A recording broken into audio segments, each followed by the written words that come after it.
الجمال ومساء الرز بالشعرية الجميل. البخار مخلي الصورة مش قوي في الفيديو يعني. بصوا يا جماعة، انا عاملة الفيديو ده بس عشان اوضح حاجة كده. مفيش حد بيكره ابدا الشغل وكتر الشغل والحاجات دي، الا لو انسان اب نورمال، دي قصة تانية. فطبيعي انا ببقى حابة ان يكون في شغل كتير وطلبات كتير، لكن في طلبات سهل جدا ان انا تتحجز في نفس اليوم، وزي ما قلت لكم قبل كده تتحجز قبل الميعاد بساعه او بساعتين. وفي طلبات لا، لازم يتقال لي عليها قبلها بيوم او بيومين. فانا بستغرب ساعات كتير جدا من ناس هم عارفين كويس ان هم بيطلبوا حاجه محتاجه على الاقل تتبيل باليوم واليومين، يعني لازم تبات متبله في الخلطه بتاعتها بيوم او بيومين.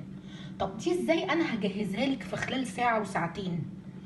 الموضوع وصل ان في واحده كلمتني في شهر رمضان الفطار قبل الفطار بنص ساعه، وبتطلب حاجات محتاجه بس التسويه بتاعتها ساعتين، ده على الاقل. فانا بستغرب جدا.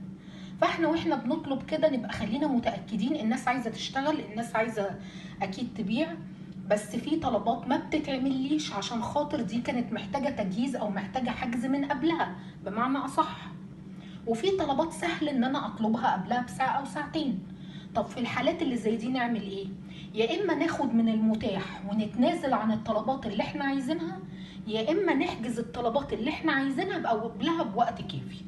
اظن يعني الرساله كده واضحه، ويا رب تكون وصلت صح.